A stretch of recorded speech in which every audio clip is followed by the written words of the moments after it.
We are here on the Collector's Desk. Welcome in. I'm toy expert Steve Johnston of History's Pawn Stars and showrunner for Pokekon LV and so much more. Top right-hand corner, you're going to find Brendan Allen, senior editor from ComicCon.com, the pride of the Bakersfield area. We were just having a Bakersfield conversation. Sounds entertaining going on there. On the way to the gym this morning, I passed by a blockade because somebody trying to clear his name apparently took over a floor of a bank with an apparent explosive device on his chest and took hostages. And this morning they erased that man from the face of the earth. So that's what I had to pass by on the way to the gym. Now, just joined down there in the bottom left-hand corner, Mr. Paul Vato joins us. Paul, the gentleman that held the hostages, he made a trade, and honestly, when I was told what the trade was, I immediately thought, was this Paul Vato?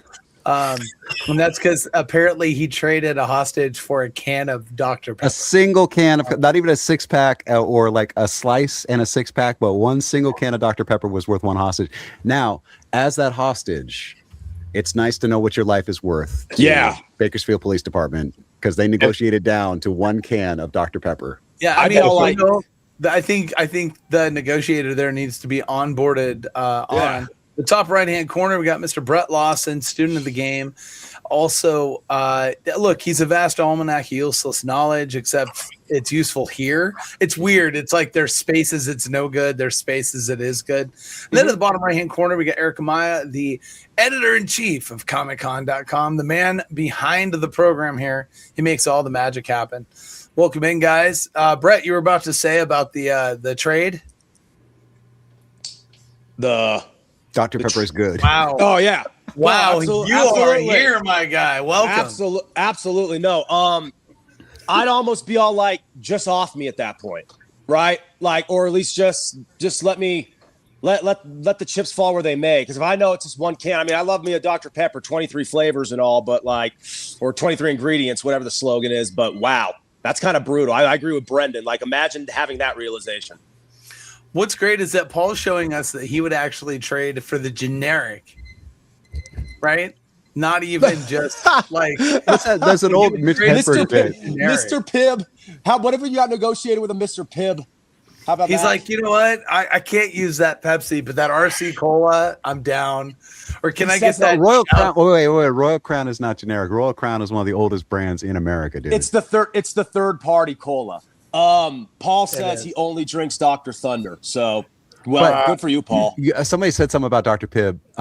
You guys remember that Mitch Hedberg bit about Dr. Pibb? Mr. Pibb? It's like or Mr. Pibb. That's right. And he goes, it's a replica of Dr. Pepper, but it's a bullshit replica. Dude didn't even get his degree. Yeah, he's gonna be graduate medical school. That's funny. So, Paul, what'd you get into this weekend? Just a lot of Diet Dr. Thunder. Attaboy. That's what I would have asked for. If Walmart's listening, maybe they can offer me some kind of some kind of sponsorship deal there. I put it out there. I've been doing some mattress shopping. I think I've decided which mattress to go with, because that's where I do some of my best work is in bed. So I thought I should have a good mattress, not only for me, but for all my partners. So that's what I've gotten into. Nothing too exciting. Just reread the Kama Sutra, my magnum opus that I wrote. And other than that, I've just been waiting around for Wednesday just to be on this show. It's the highlight of my week. I love that Paul's whole setup for the mattress, right, was purely the fact that he read his own book he wrote again, right? So, like, Paul, there's a lot really, really on edge things happening over there. I'm glad you are a jam-packed life right now, my guy. Ironically, later today, I will be touching down in your city. Touching what so in I his will city? Be there. Very short period of time. I'll be in late tonight and gone first thing Saturday morning. What are we doing in the meantime then? What are we up to? We I think we're going to the Pokemon Museum. Where's that? Dude, that's right. They did that pop up at the Dinosaur Museum where they did like real dinosaur fossils next to like Pokemon fossils to like. It's a really cool thing since Steve a couple weeks ago. So you're actually going to that? I'm considering it for sure. It looks dope. Dude. I think it would be great for some promotional stuff. I want to go take a look. I think it would be cool. That's, if we can. Honestly, I'm coming out. Anthony from Hobby Lava, congratulations. He's getting married this weekend. And so this Friday is the ceremony, and I will be there for that. And although I found out what my attire was today, and now I'm not ready, but that's okay. Which is quite all right. Erik Amaya. Erik, what did you get into this weekend? Man, this was actually a slow weekend for me, but the weekend before, I never got to talk about it. I went to Strategicon, which is a board game convention, tabletop game thing. It was pretty rad. I got to play a game called Thunder Road Vendetta that's basically Mad Max the board game. Oh, wow. And it was rad. That's a dope ass name, dude. I would almost anything with that name I would go for. Right. What is your guys' favorite board game across the panel? If you had one in mind. Ooh. Backgammon. Wait, okay, so way back in the day, original Settlers of Catan, before they had all the expansions and stuff like that, was like the game, and we would play. And the thing is because it's not like, it's one of those things where like you could have a jacked up setup in the beginning, but like as you get into it, like you could really destroy people even if you have the shittiest setup, whatever. I really enjoyed it. That's cool. Yeah, I had a buddy who actually loved that game too. For me, it's Stratego, and that's not old school, but my father was such a big Stratego fan, so he kind of passed it down to me, but they always modernize Stratego, which is so cool. Then they constantly adapt it, so I got a very modernized, almost like cyberpunk futuristic version as a kid, but it was the same exact concept with the same exact troops, and it was a blast, and I just absolutely loved it. But when I was really young, Steve, I think Mousetrap was my favorite. When I was really Mousetrap was a good one, but it was always missing pieces, so the thing would never work right. And it was always rattling around. It sounded like you had maracas and stuff. Yeah, but it was a blast. For sure. Yeah. So Brendan and Brett, I kind of have an idea what you guys did this weekend, but I think the big question on the podcast for the week, and Brendan, this was really important to you. What did you do Friday night, Brett? I mean, it was a good time. Brett was supposed to be somewhere on Friday. Brett didn't show up there on Friday. That's okay, because I paid my dues on Saturday, which was a blast. By the way. I'm actually glad. It was like the best punishment ever.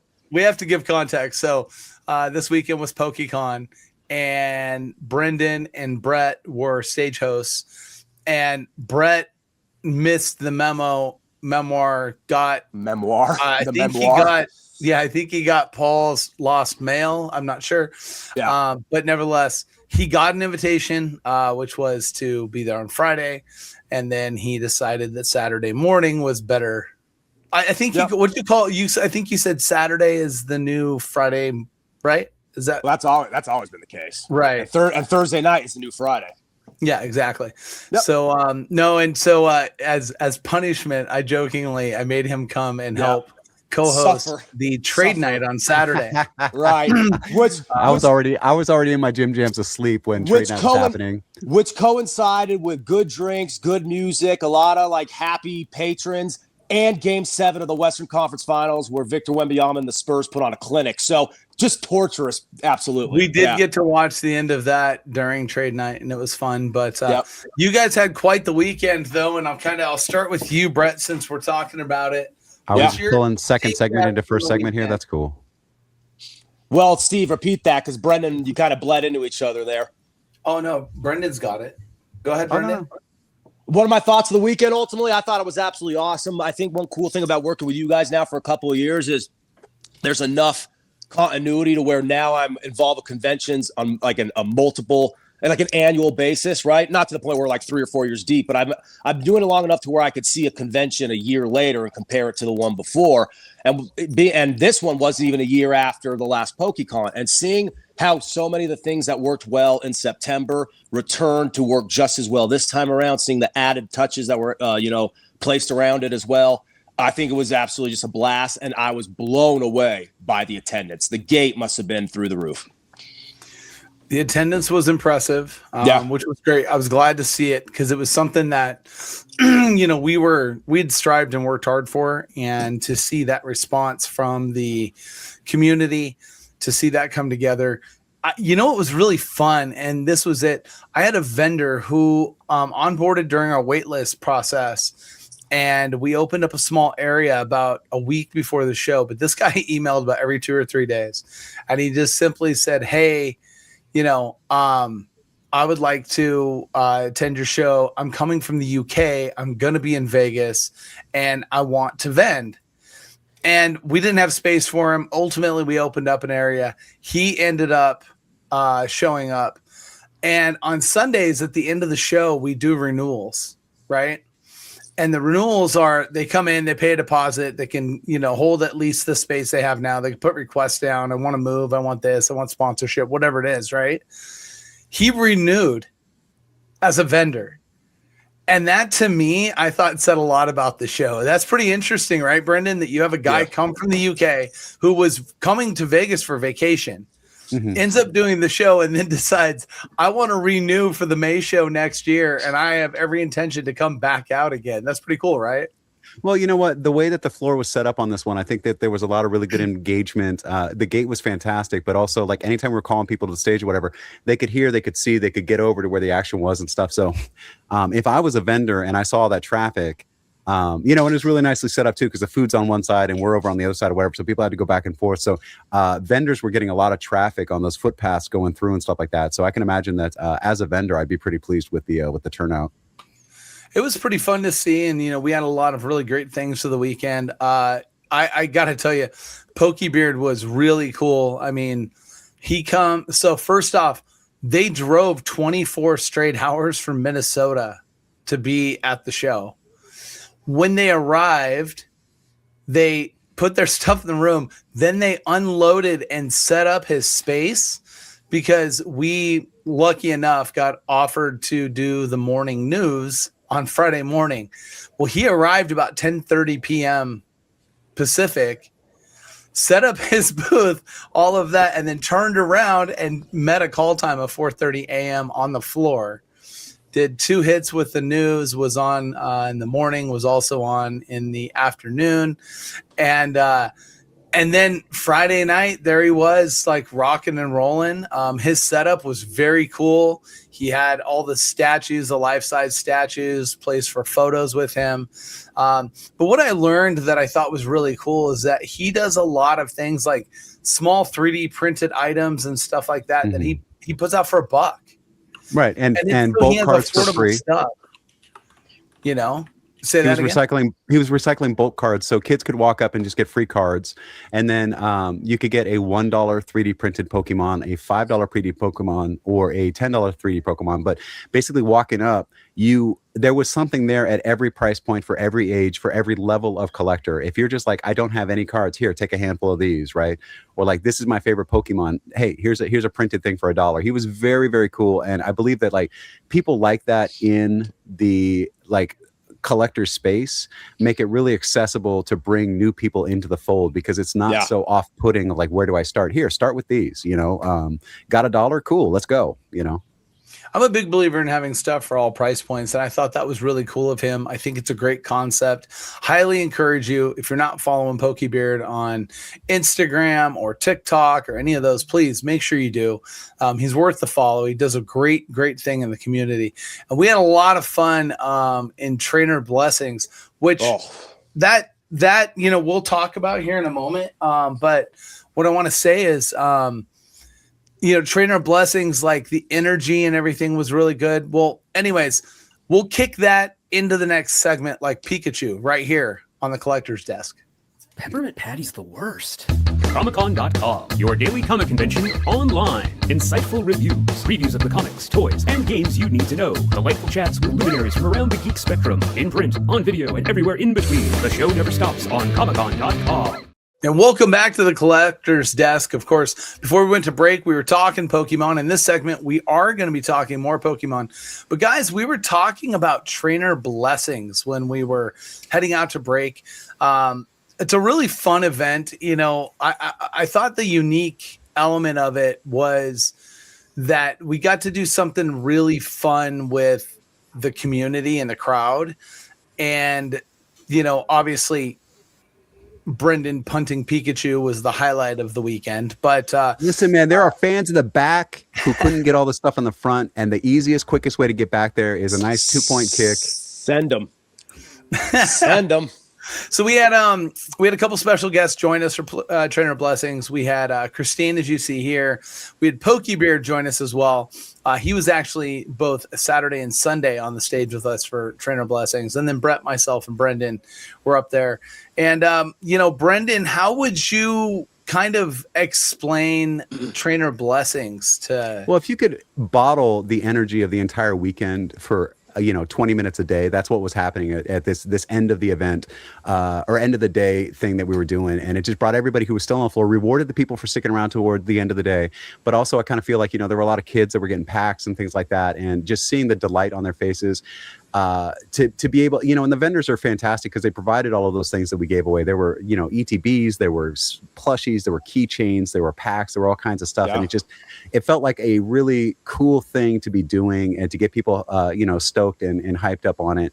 And it's just one of those things where like, there's not a lot of places you go anymore where you just get rewarded, for being there. And I think it's a really cool thing that, like I said, the energy was real high. And it was just a lot of fun seeing the kids light up and their parents, and some of the adults in the back that didn't have kids with them or whatever would catch something and then hand it to a kid next to them or whatever. So you kind of see that, that kind of community thing happening or whatever. And that actually happened. One of the slides there is me and Brett and two people sitting on a stage. And that was from the cornhole game. There we go. This little man got like 15 wins in a row. And so he won the ETB. But the dude on the left there is one of our vendors. And he was playing and he actually won the event. And then he gave his prize, the little prize on top there is the prize for winning the event that's stacked on little man's thing right there. So this guy, the little dude in the little child right there, got both the prizes because this vendor over there was like, hey, this kid is going to do something with this because it's just an experience that he's going to take with him, and I think that's very cool. Yeah, if I remember, that was Gabriel, and then the older fellow was Rafiki, and they were really pretty much the only two on the stage the whole time. Either one of it was either Gabriel, Rafiki dethroned him, Rafiki defended his title for like 2 or 3 goes, and then that was it, and they basically just dominated the whole event. It was awesome. Yeah. Yeah, we had all kinds of stuff, and what's really cool is that the prize for this was actually a Pokemon Center ETB, which is a lot more rare than just the regular ETB. So, which was really cool. We had a lot of fun. There was a lot of great stage events. One of the things that I want to mention is that this segment is brought to you by our friends at Hobby Lava and Drip Packs, and we did an exclusive Drip Pack mystery pack. For the VIPs for the show. It was an art card that was produced by Scott Haddix. And one of the things I thought that was really fun is that on social media, we were seeing tags where people were taking their card and then actually taking a picture of it up against the art poster that Scott did, that we had a few of them around the show. And it was just really cool to see that people were kind of like celebrating that in a way, the art thing, because that's another element that we really thought would be big to bring in, is to create, an element of art and showcase art a little bit in a different style, which we did in cards. And that was really fun to do. Shout out to our friends at the Gross Card Con. That was absolutely incredible. The energy in that room was nuts the entire time. They had so much fun. They had a whole bunch of exclusives for themselves and everything. But, Pokekon, it's about Pokemon. And we've had a lot of things coming out about Pokemon, Fast and Furious sets. We had Perfect Order. We just turned right back around. Chaos Rising just hit the week before the show.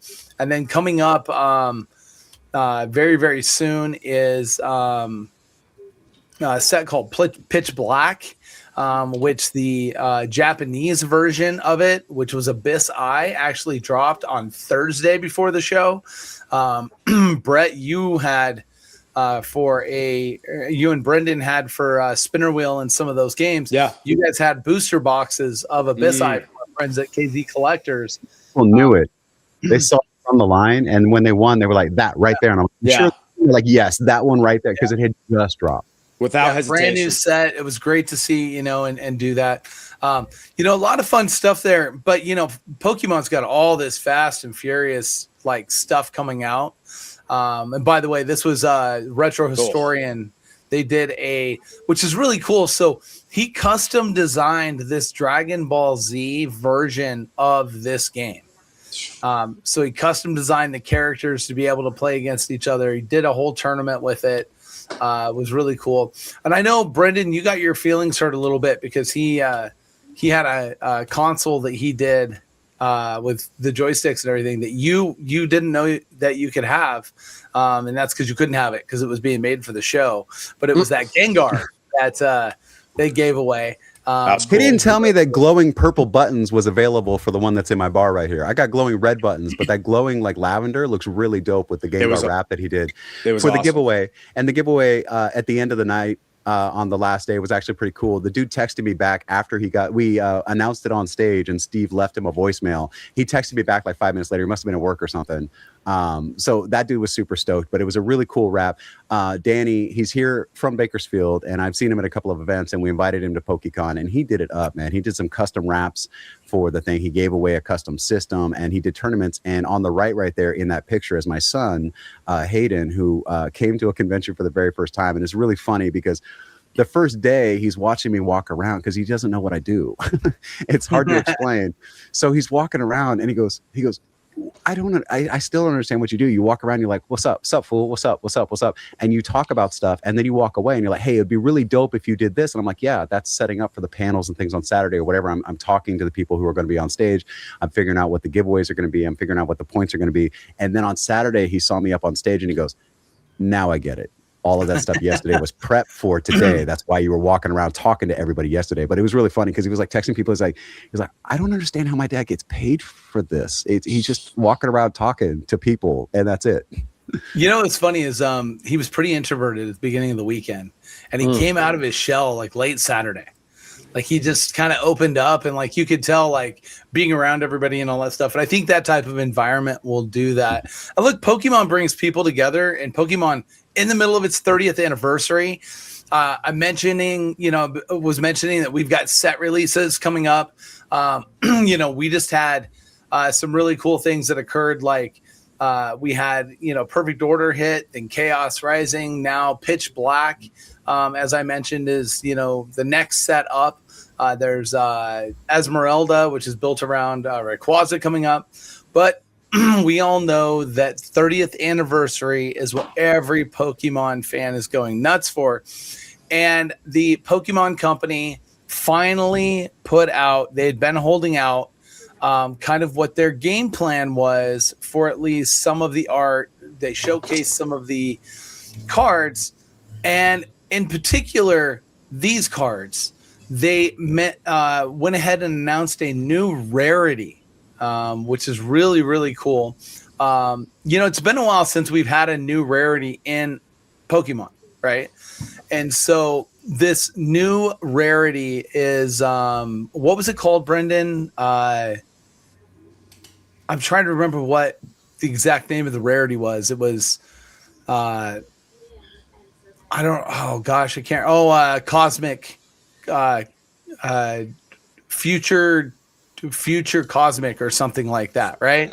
But essentially it's like a future version of the Pokemon being offered as a new rarity now. And in the world of Pokemon, when you come to rarities, you've got rares, you got ultra rares, then you've got special illustration rares, or secret illustration rares, you got secret art rares. And this being a new rare, we don't know what the rarity on it is. The futuristic rare, is that what it is?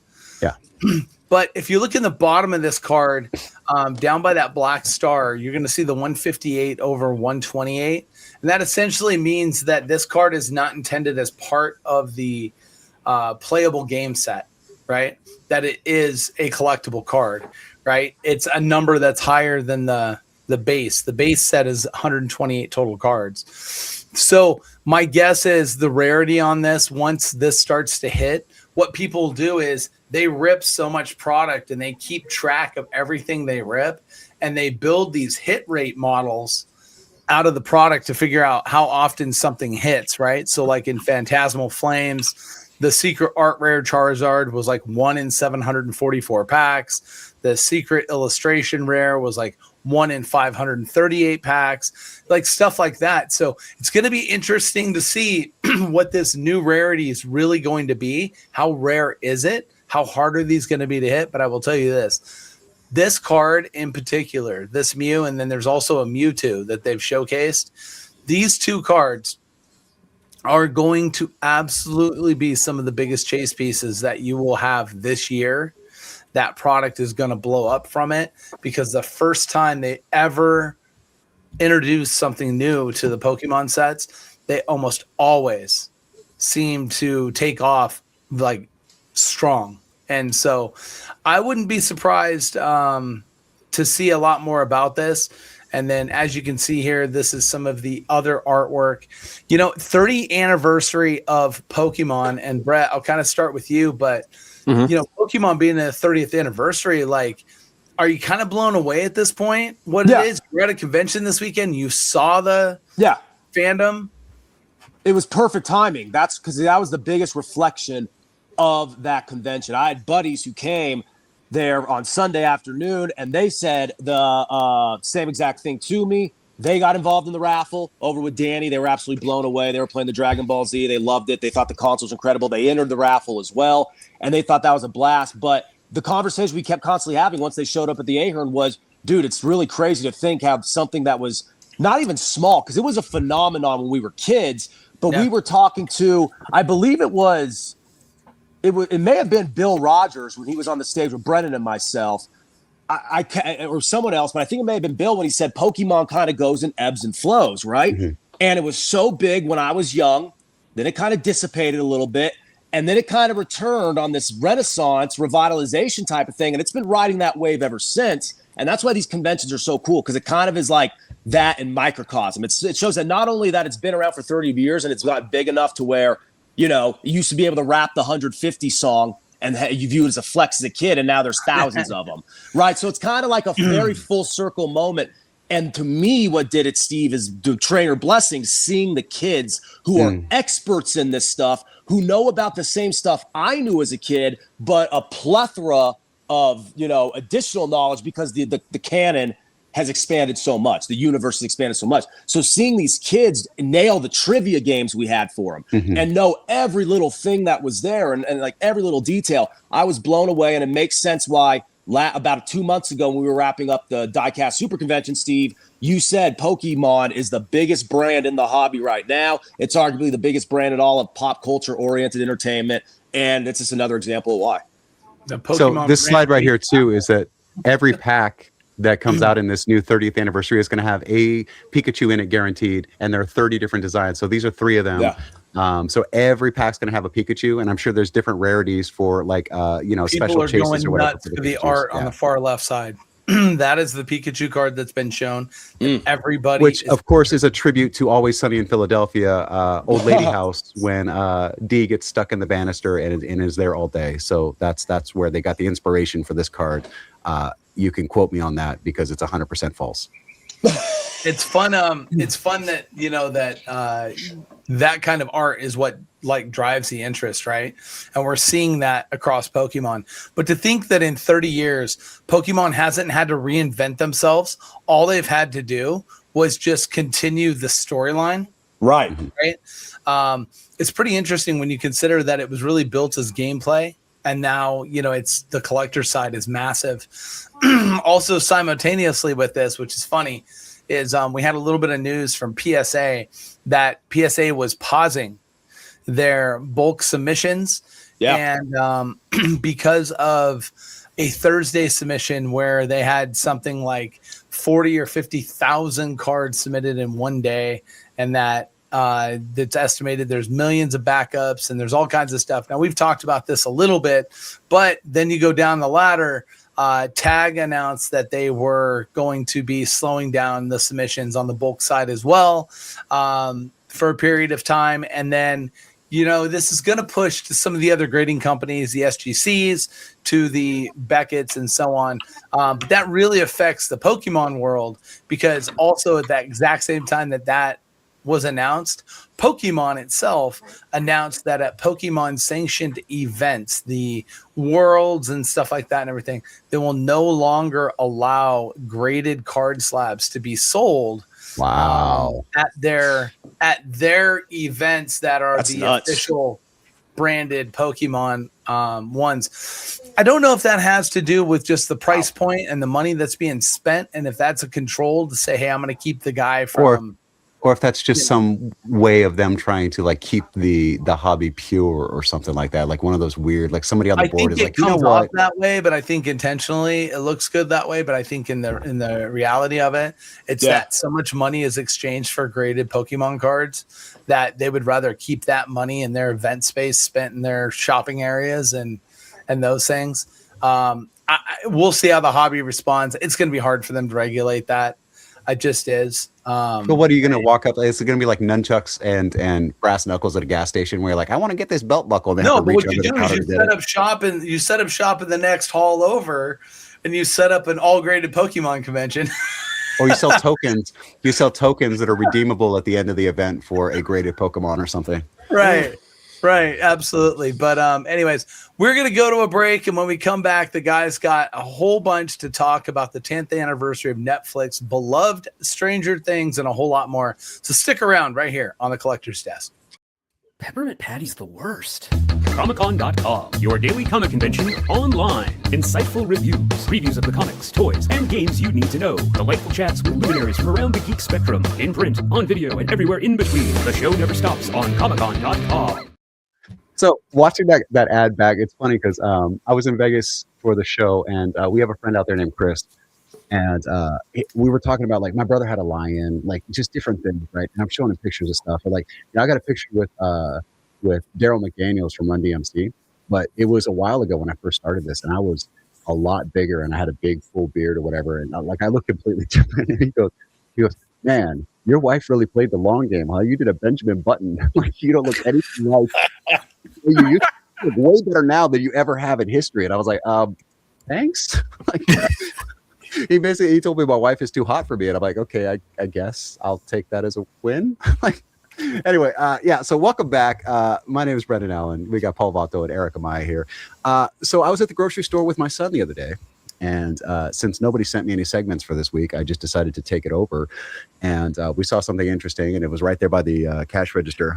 They have Kinder Joy displays, and they're upside down because they're partnering with Funko and Stranger Things for the 10th anniversary of Stranger Things. And these are some of the toys you can get in Kinder Joy, and you can see the logos upside down on the egg because of the upside down, right? But yeah, no, Kinder Joy is the United States version of Kinder Egg, which we can't have here because it has a plastic hard thing in the center, and it's a choking hazard. So you can't put choking hazards inside of food in the United States, which, okay. But Kinder Joy, you open it up, and one side has got the chocolate and the Nutella or whatever on that side, and the wafer bites, and the other side's got a little toy in it. It's kind of like this generation's version of Cracker Jack. And then we've got where's the other slide that's got all of them on there?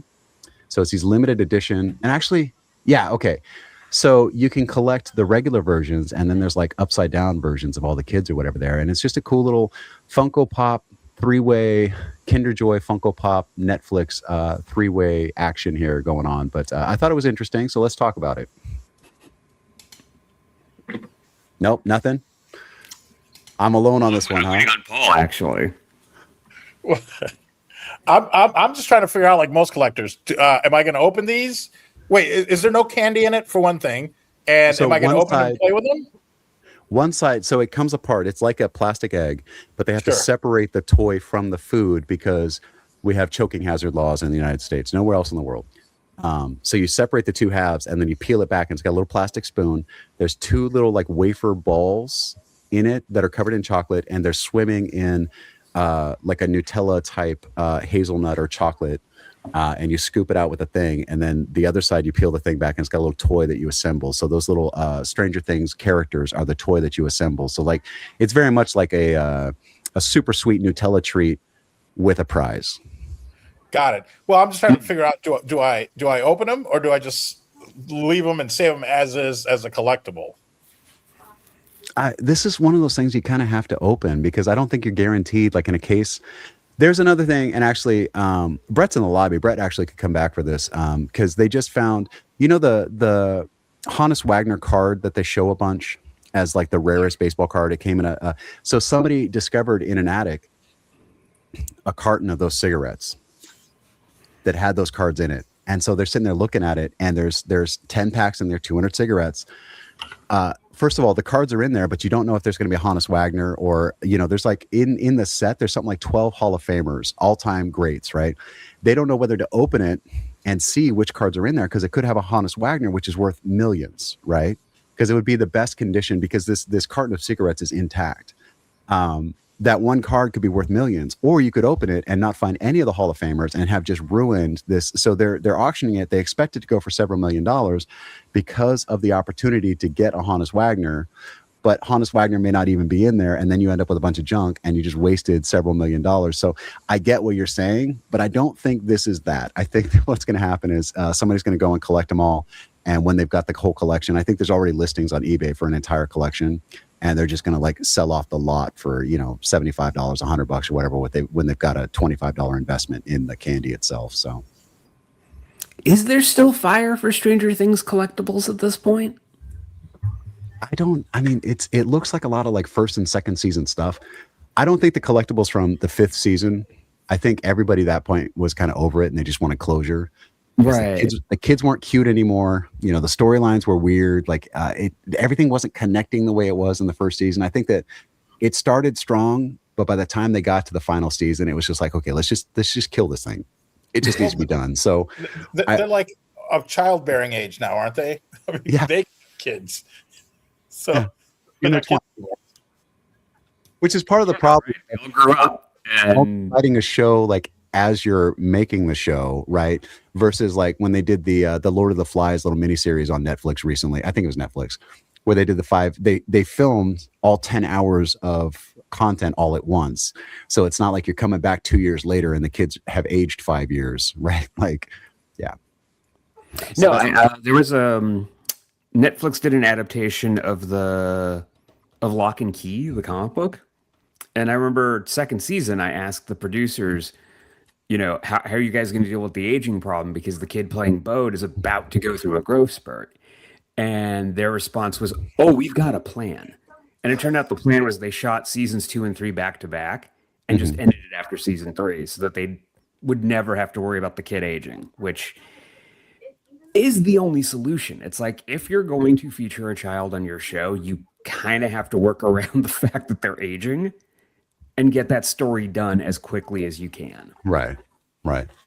There's only so much you can do with CGI, because if they had filmed the flashback of 11 when she was a kid, if they had thought that far ahead to get those extra scenes in, the Institute or whatever, then that would have played a lot better. But they had to get a child that was built like Millie Bobby Brown when she was 10, right? And then take Millie Bobby Brown's face that she's 21 now and de-age it to put it on top of this child actress, whatever. It's just really disjointed and weird instead of trying to get all of the stuff in the can or using outtakes and things and redubbing them a little bit. They could have I think they could have worked with the CGI a little bit differently with footage that they had, because I'm sure there's outtakes and stuff that would have worked, but it was definitely a choice. No, right? I mean, that's the thing. A lot of that final season is choices, right? Whether or not those choices are built around production reality. It's like, oh, we can't shoot for 18 months. So like our big season 4 cliffhanger, we just kind of have to sabotage because we couldn't go straight back in. And that's what I wonder. I mean, because the show sort of ended on a damp squib sort of note, it's like, is there longevity here? Because I know it's in Netflix's interest that there is longevity, but I don't know if there is.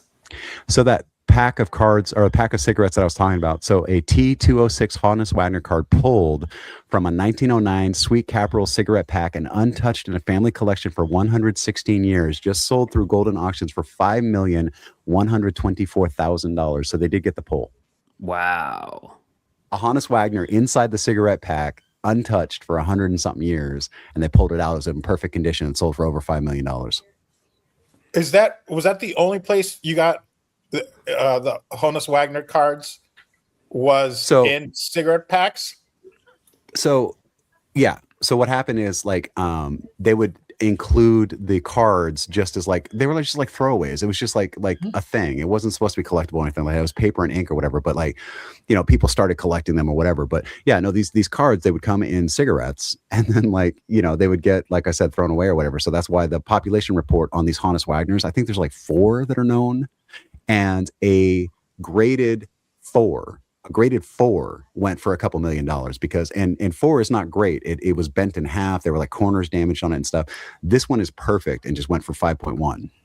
We should start doing that again. Putting trading cards in cigarette packs again. Get the because getting the kids to smoke is a good idea. That's the flavored vapes are coming back. So I guess cigarette cards could come back.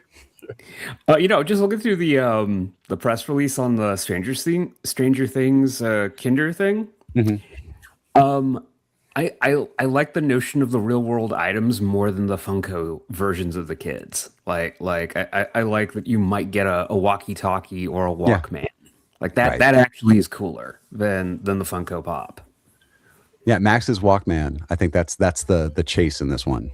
And that crafted in striking detail with shimmering iridescent finishes and iconic 80s props. Dustin's walkie-talkie. Yeah. Oh, and let's see. Dustin with his thinking cap is one of them. Demogorgons. And I don't think they're showing all of them because I think that every character has an upside-down version of it as well.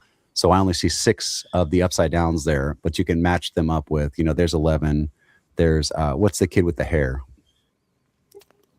The kid with the hair, that's Dustin, I guess. No, the kid with the hair that was dating. That's Mike. No. The older kid with the hair that works at the. Steve. That took Nancy's virginity, whatever. Who's that mermaid on the far bottom right, though? I don't recognize that. That is entirely new to me. Is that just a weird pose, or is there some crazy mermaid in the show? No, there are no mermaids. It must be some weird pose. Or is it supposed to be like? Is it supposed to be like made of ephemera? That's what's like wafting. Either it's really hard to say what this is about. Because Nancy's upside down character also is squashed to the side like that, like it's a mermaid tail or something. Mm-hmm. It's somebody sitting with their feet in front of them. Oh, it is. You're right. Because look, I think the opposite of that one is up in the upper left, and so you can see the legs kind of jutting out to the side. But it's weird that they have the head facing the other direction. Yeah. Oh, and mentioning filming. You have to film it at once because otherwise the kids age out. I believe, isn't it like Richard Linklater that has been filming a movie for 20 plus years? Yeah, I think it's a musical, and it's basically, I think, going to be maybe shown in reverse, whereas as they go back in time or something. But he's been filming it for 20 some years. So they're going to be doing a Benjamin Button with it.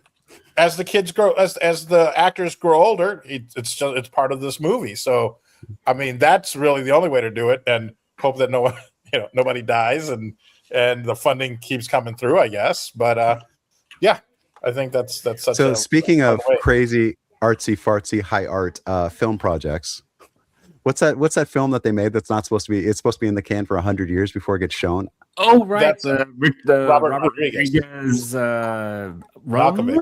So is anything more shocking? But it's like a promo for a rum make or something, right? Like some high yield alcohol.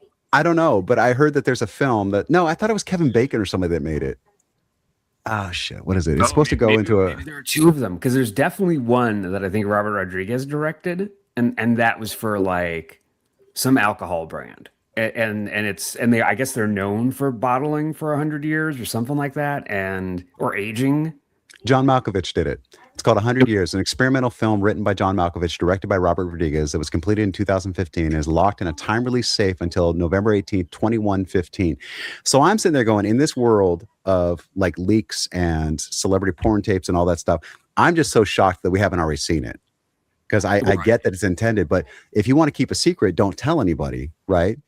But like, the more people that are involved, because you got people that are editing and people that are doing all the people that were working on set and the director and the actors or whatever, and all of them are going to keep it secret what's happening with this film. That's amazing. Just by itself, that's incredible that we haven't heard already. I like that it has a release date of 2115 already. Yeah. So interesting. Interesting concept that we won't be able. But you're right. Somewhere along the way, someone probably kept a copy of it. An editor or It's anything sealed in like a that, bulletproof safe with a time lock. Bulletproof safe. So they're like, it's supposed to be tamper proof at that point. But bulletproof doesn't mean like acetylene torch proof. I'm just saying. Mm-hmm. Yeah. Cool. And also, it's entirely a promotional thing because no one will be able to play this movie. What is been stored on a hard drive, actual real film? Like It's like when you give a kid a cassette tape and you're like, here, what does this do? And they're like, and they're like tapping it, holding it up to their ear, or whatever, like those videos that they make for there'll be an ancient aliens guy 100 years from now. He's gonna. I'm not saying it's aliens, but it's aliens. This device put there by extraterrestrials. It's gonna be like that. I think the funniest thing about that dude, and everybody is picturing him in their heads right now, is he's not even in his final form. Because when you watch the early episodes, his hair is nice and normal, and then it gets taller and taller and taller until it's just wildly like 18 inches above his head, and his skin gets oranger and oranger and oranger as his teeth get brighter and brighter and brighter.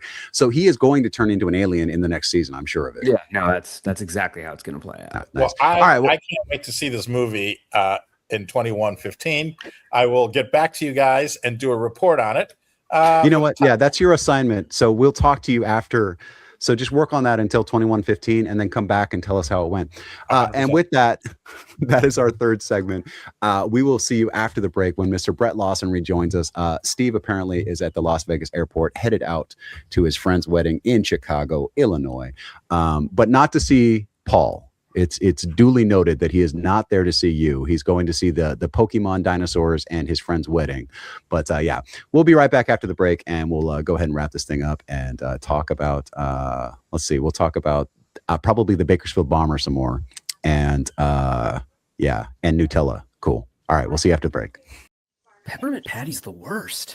Comicon.com, your daily comic convention online. Insightful reviews of the comics, toys, and games you need to know. Delightful chats with luminaries from around the geek spectrum. In print, on video, and everywhere in between. The show never stops on Comicon.com. Welcome back. It is the fourth segment of episode 4. But really, this is, God, we're like episode 60 on these things, man, because we've been making podcasts for a while. But we keep running up against trademarks and things. It's a shared universe. People don't tell us until we're like 2 years in that the name we've been using is already copyrighted by somebody. Yeah, so that happened. What was I talking about? I said we'll talk about it when we get back. What was it? This? Something about Bill. So we went over there, and Bill has done like 80 creature voices for Pokemon. This is Bill Rogers. He was a guest. He was a fantastic panel guest. But one of the things that was interesting is that, you know, voice actors do a lot of voice work. They don't just do one property. And while he's done 80 characters in Pokemon, he's also the King of Hyrule. And Hayden, my son, was there, and one of his favorite franchises is Zelda. And so I bought one of Bill's pictures that had the King of Hyrule on it, and I took it over to my son and said, hey, go talk to that guy over there. And he went over there, and then Bill had an interaction with him and signed it. You know, thanks for saving Hyrule, Hayden, and put his thing on there or whatever. And it was a fun little surprise, and it kind of made his day. I could see him from the stage because, you know, this is like over on the other side of the hall, but I could see Hayden's like whole like while he was doing the thing. That was fun. Yeah. No, that was a fun panel with Bill, and in between the two Pokekon events we've done, Brandon, we've pretty much gotten a master class in the art of voice acting, have we not? Yeah, no, I mean, it blows me away. It's awesome. One of the points that I made too, and I've made several times now, is that, you know, more and more and more voice actors are showing up at these conventions, and you'll see them, you know, and I have no idea who they are, but then they start talking or whatever. And, you know, one of my friends now at the Vegas shows is Raymond Ochoa, who of course is the voice of Arlo the dinosaur. And it's really funny because one of the other things my kid said was like, it's like, man, it's so weird to hear Arlo swearing. Because you can hear Arlo when Ray talks. And, you know, he had, you know, something happen, you know, on the ride over or something. He was upset. And my kid was kind of like, is that right? Are you awake, bro? You good? You all right? Yeah. Me? Yeah. Here's what he's looking up. He's looking this up. No, this is the thing we were talking about in the first segment there. This is at Chicago in the Field Museum, and this is where they're trying to get kids involved in science and stuff. So they're pulling Pokemon into the world of paleontology. So there you see, you know, some Carnotaur T-Rex or something right next to a Pokemon skeleton. But that's right up the street from Paul. Paul, you going? Yeah, I have to. I can't believe I didn't hear about this. But, you know, then again, I guess I'm not watching, you know, kids news.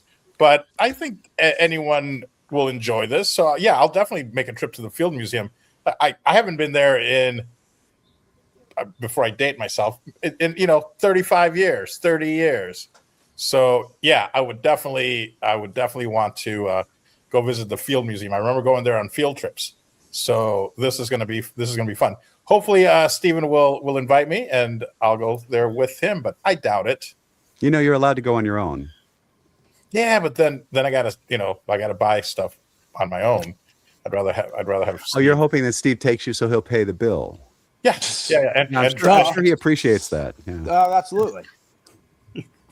Well, Also, I just love that Pikachu or Cowboy Pikachu here looks like he's in abject horror of the skeletons. Oh, absolutely. So. He's gonna get devoured. I thought it was Bobby Lee for a second there. Is that not excitement that's on his face? Is that horror? I mean, probably. It's kind of reading to me as terror, but it probably is just the generic Pikachu. Well, I was gonna say, like, even when like animated form, Pikachu's face of in between horror, shock, like awe, laughter, sadness is kind of always the same. The only difference is like whether or not like tears are emerging from the eyes, like the eyes are getting all glossy, right? Yeah, that's how you really tell the difference. Yeah, but that's actually kind of bringing it back to what Steve asked in the second segment. That's what was so cool about the convention, because you see these kids who were born so long after the Generation 1 guys came out, and they know them like the back of their hand. And to me, those were the coolest Pokemon ever. And you have Squirtle on the main stage doing photo ops with Eevee and some of the other ones. Who was it? It was Dragonite, it was Snorlax, and it was overall such a cool experience because none of those Pokemon are relatively new. And these kids absolutely eat it up the same way, I eat up Star Wars. And sorry, Brendan, I know he hates when I do this, but that was around before I was born, So it's one of those things that it. Well, no, you're saying over and over again that Pokemon was when we were kids, and it's like, no, I was already in the army. Right, Pokemon exactly. really hit. Exactly. That's what's so funny because I have a couple of older friends. It's like, dude, I was like in college. What do you mean, kid? Yeah. But yeah. Well, and I think that's it. Is generationally, it just hit me, and the reason why I'm only now learning about Pokemon is because it wasn't made for me. Right.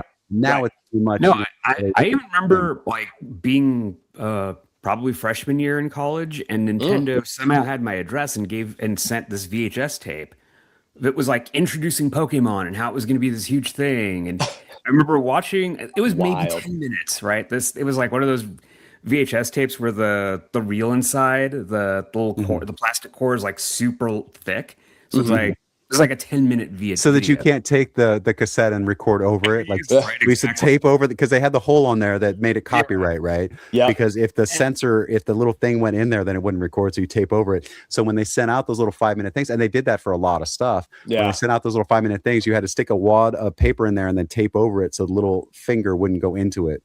Right. So it made it really media. big. Yeah. So I remember watching this video and being like, I don't think this is for me. Right. And then flash forward 18 months, and the friends I start making in college who are about a year and a half younger than me are all into Pokemon, and I'm convinced it's that 18 months difference for me. Like right. if I was 18 months younger, I'd be all about Pokemon. And Eric, that's how I am with Yu-Gi-Oh! I feel I missed the boat with Yu-Gi-Oh! Because by the time Yu-Gi-Oh! Came out, I was starting to get a little more into pro wrestling, a little more into sports, a little more into some of these other things. And it just didn't kind of have the same, immediate traction that Pokemon had with me. Plus, there was something about Pokemon, like the animal-human interaction element, the nature element, where Digimon kind of just felt like, classic crazy Saturday morning cartoon that, even though it wasn't an original cartoon, but it was still a trading card game, but it felt more like a classic trading card game / TV show, where Pokemon felt more immersive. And again, I was just a little bit younger. For me, it was more of like a 6-7 year difference, but it was still that same 6-7. That was completely intentional. That's crazy. But no, 100%. Like it's one of those things where it was kind of a similar concept with me too. And it's also interesting how Pokemon is kind of the inverse of Masters of the Universe. Like I know this episode's going to air after the movie's out, and we'll have some idea of its success at that point. But the thing I keep coming back to is how Masters doesn't have longevity, because you don't have subsequent generations of kids falling in love with it. Like it's interesting to hear there are kids on the ground at Pokekon who know these old characters like the back of their hand, bro. Well, it's because it's an ongoing property. They're not going to know. Yeah. And every time it start getting stale, they retcon it to be like, oh, we found a new land, because it was original 150, right? And then they were like, oh, but we found this new land, and they were able to. It's the same way that Doctor Who was like, oh, well, shit, our main actor is dying slowly and can't remember his lines anymore. How do we do this? And they did the regeneration thing or whatever, which makes it fresh, but also makes you want to go back and watch the first one. You know, if you came in at Doctor 7, good news, there's 6 doctors before that you can go back and enjoy. So that's the thing, is I think that by doing it the way that they do it, by keeping the current characters involved, and then, oh, we found a Skyland, and here's all this shit that's happening up here that we didn't even know about. And then now they've got new matchups and things where you've got your classic Pikachu, but I don't know if you noticed those cards, they have different abilities. The versions of Pikachu that were on that slide, you know, one of them said like shock something. One of them said, oh, Paul's bored with us. You know, and it had different, let's see, what does it say? Energized tail, play rough, and slight intrusion are 3 things that are on there that are unique to each version of the card. Oh, we lost Brett too? Lost Brett too. Oh no. Hey, all right. Welcome to ComicCon.com. My name is Brendan L. I'm senior editor. Over there is Erik Amaya. He's our editor-in-chief. We're just going to talk about comics now. Shit. It's the worst. I think that's a good place to end it, though, isn't it? I mean, we've kicked everybody out. Steve's gone, Brett's gone, Paul's gone. It's just us, man. Oh wait, we got Brett back. Oh, Brett's back. Never mind. It's one of those things where every time someone cuts out, I don't know what happens to my audio. So like if anyone ever wants to drop out of the chat, I'm probably inevitably, until I get it figured out, going to have to as well. But one thing I wanted to say though is that what I also find cool about it, and I actually kind of want to gauge our predictions for Masters of the Universe. So, but one thing that Brendan did say is spot on, because it's a kind of a classic sports adage for a team that's constantly good, but kind of knows how to reshuffle their roster and manage the pieces. You don't really rebuild, you reload, right? And that's what Pokemon does. They kind of hit the reset button, but they don't go back to the drawing board. They just kind of compound on top of what they already had. And that's why you have so many TV episodes, because we all know how long-running anime shows are anyway. So then you take the idea of every season's a different world or a different land, like Brendan laid out there. That's really where the staying power comes in. But if I can, I mean, I know I cut out, so I don't know if there was anywhere else you guys were going. I do want to, before we wrap up, gauge your predictions for the opening weekend of Masters of the Universe, because you know me, I wasn't exactly exceptionally hyped for it to begin with, and now every TV spot I see for it, I'm like, yeah, you know, hard pass. I gave in and watched that Skeletor scene. And the first person who talks in that scene is Trapjaw, right? Right. And just it doesn't sound right. And I'm not saying that it's not faithful to the voice of Trapjaw, because I genuinely don't remember what he sounded like in the cartoon. It was really rough. It was gravelly. It was gravelly? Okay. Yeah. It was literally just this voice choice. It was sort of wrong for the character, also wrong for tone. Like it didn't seem to be. It seems like it wants to be campy and not at the same time. That's tough. You can't. That's what I'm picking up on. It reminds me of the early Mortal Kombat type of movies, right? It doesn't know how to be gritty and badass because it can't deviate too far away from the fun novelty of it. But at the same time, if you want to bring in the people who actually watched it, who are adults now, you have to add a little bit of a sensibility to it. And that's why it's interesting, because you see the success that like something like X-Men 97's having, and that was around in the 90s. Right. But like the early to mid 90s. But at the same time, I wonder if they were to revitalize something like Master of the Universe, even if you don't do it in the classic animation style, maybe that, Eric, would be a better approach than live action film. All right. So the budget for the film was $200 million. I think they're opening under 20 opening weekend. No, definitely. Yeah. Oh, it's going to take a huge loss. It'll flop. I wonder how the critical reception will be, though, because I'm with Eric and what we've all been talking about, how there's just no appeal to the older demographic. But I do wonder if since they're trying to be campy and, you know, cool at the same time, if the critics will kind of get down on it. Because sometimes, you know, you'll have those weird, pretentious outliers who kind of want to say, oh, this was actually brilliant, if you really, you know, realize what they were trying to do. I think that they're going the right direction with trying to make it modern by doing the whole like displaced hero, and you got to remember who you are and where you came from and stuff or whatever. I think that formula has worked before, but I also think that formula has worked before on VHS after the initial release. Right. Yeah, it's like it's this cookie cutter type stuff, and that's why it's going to be interesting, because on the slate we have Supergirl at the end of the month, and then before you know it, Spider-Man will be here. So like we kind of have been in the mode of talking conventions and talking different things in the springtime, and now here we go. We're in the summer movie period. I mean, May's already over. Speaking of Usually May has the biggest beating a releases. dead franchise to death, a new scary movie is coming out. Oh God, yeah, that's true too. And you have Devil Wears Prada sequels, and you have the 5th Toy Story movie, and it's there's a lot of just nostalgia happening because the Malcolm in the Middle mini series, whatever, they don't want to do more. They just want to wrap up some loose ends, and I think that's pretty cool because what they did with Hal's Arc and stuff like that, I think was a nice cap to the series and brought people in. Like, hey, you remember the show? Here's where everybody's doing and stuff like that. And I think it was a nice nod to the original fans. But there's a lot of that stuff happening where they're just going back and hitting, another season of this, or, Scrubs is back now with the original cast. So they're just pretending that season 9 never happened. The Office has a spinoff now. The Paper that the same showrunners are working on, and even has some reoccurring characters, right? Like, it's a continuity based thing. And I get that like IP is like the new trendy thing. And it really just has been the trendy thing for a while now, but it's like crazy because it's almost like they're in on it and it's like self-parody. Now it's like how the Fast and the Furious movies almost seem like they're intentionally being outlandish at this point. It's kind of feels like that to where they're like, oh, you think we're being nostalgic? Wait until we have a 20 movie anthology, right? Which is why that Malcolm in the Middle thing worked so well, because Scrubs is like, they're like, when are you bringing back the janitor? And they're like, well, if we get 3 more seasons, we're going to bring back the janitor. Whereas Malcolm in the Middle is like, no, we went back to the world, we did what we wanted to do, we got out, we're not going back again. Yep. And isn't that's for years like that? That's why Friends, because that's one of your favorites, Brendan. Everyone wanted a reunion, not so much to continue, just to see where they were, 20 years later at that point. Why you got to bring up the Friends reunion where my guy was all super sad and there you go, like right before he died, man? Why you got to do that to me? Like, was it really onions? Was it really right before? It was not very. Okay. They did the reunion, and then it was like months later. It's hard. Months later, he was gone. Yeah, and you could see that he was in some sort of distress, for the entire show because he wasn't talking straight. He couldn't walk so good. You could tell that it was toward the end of the line for him. And I was sitting there the whole time going, he's a little bit off. And then, you get the news. You get the news 2 months later.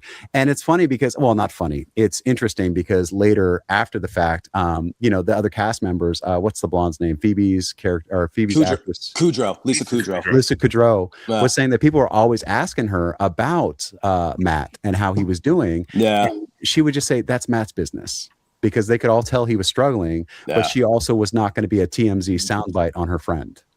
Yep. Because the gotcha police are always out there. But no. I mean, I'm a huge Frasier fan. They brought back that on Paramount Plus for like 2 seasons, and it was okay. And it was good. Oh, because you're a Friends fan. That's why. No, it's we ought to discuss on the pod. Frasier fans think Friends is stupid, and Friends thinks Frasier is like. Oh no, I'm a Friends fan, and I'll tell you, it's the dumbest damn show. Yeah. But the thing is the pretension of Kelsey Grammer is so thick and so real because I've seen him in person and he acts like that asshole. He is that guy. And it's I don't want anything to do with that. 100%. Show up and don't be a dick. That's my formula. That's my formula for every public appearance. Show up and don't be a dick. Don't be yourself in this case, Kelsey. But no, that's definitely true. And that's why the show, if it's for you, you love it because you see how firm they are and how firmly planted they are with that. It's almost like a point of conviction. But it's that actually is a great point too, because certain sitcoms, you want the character to resemble real life, and then other ones you don't. And there was a great critic, I think, there was a great quote from a critic. I don't know who he was, but he said, who doesn't want to hang out with Joey? Right, exactly. And then they say, interestingly enough, you watch that and you're like, I totally want to hang out with Joey and Chandler. And then you watch Frasier, you're all like, oh, I love the lines and the wittiness if you do like Frasier. But even if you're a diehard fan, you're like, oh, if I met this guy in real life, I would punch him. Exactly. So that's why it's so good. And even Seinfeld, which I also absolutely obsess over, those are all scumbags. That's why the show works. Well, they're less than desirable. They're less than desirable people. Yeah. Jerry Seinfeld says now that the whole point of the thing is that no character could show any modicum of improvement. They could not show any personal growth whatsoever. That was the whole concept of the show. They literally on the pitch would say, or even in anything with table reads and anything regarding the script, one rule: no hugging, no lesson. Those were the exact words they used. This isn't, I know it's a weird reference now, but for the longest time, the Cosby Show was kind of the frame of reference for wholesome. It's kind of weird to think about, but for wholesome sitcom values. And shows like Married with Children, shows like Seinfeld said. But I love Nope. using Always Sunny in Philadelphia as a reverse lesson for my kids. Right. Because I'll tell them everybody on this show sucks. All of them. You're going to Right? hate Anyway. them, and you want to hate them. So Yeah. true. All right. So that's it for our show this week. We're going to go ahead and let Paul do his 2 minutes this week Ooh. of self-promotion. And that's it. Thank you so much for joining us. We'll see you next week. Go Knicks. I can't believe that I'm getting 2 minutes. But first of all, let me just tell you how much I've been enjoying this Diet Dr. Thunder. Walmart, if you're listening, I would love to connect with you and do a little promotions on your behalf, because as you know, I get 2 full minutes to promote anything that I want, and I'm always, of course, letting people know about paulvato.com, where you can find me and all of my projects that are going on, like Paul Vato Presents, which is my other podcast. Yeah, go ahead and give me the Spurs podcast. 4.5. Give me the under 2. Your mic Give is me hot. the Yanks. Give me the Yeah, Yanks on. hot Give me mic. the Yanks. Give me the Yanks on the run line, and then go ahead and parlay I the can, last 2 baseball games on the card. All right, sounds good. Cool. I can hear you betting. So yeah, paulvato.com. Pick up a copy of the Kama Susia. Maybe check out and pick up some Vato coin. That's still a thing. It might not be worth the millions that it was, but hello. I don't think that was 2 minutes. No, I said the Yanks. No, you got the wrong guy. I don't. Yeah. Okay. Yeah. I'll place that bet for you. I'll take it. What do you mean? He said by Friday. Oh, I thought he was talking to me. I was going to take his bet. I'm not going to pay him. So yeah, just check out paulvato.com and you can get everything that you need from me over there. I'm also looking for a new mattress, maybe an avocado. If you're listening, avocado, I like your luxury box top plush mattress. It's only about $7,000. I think we can work out a deal.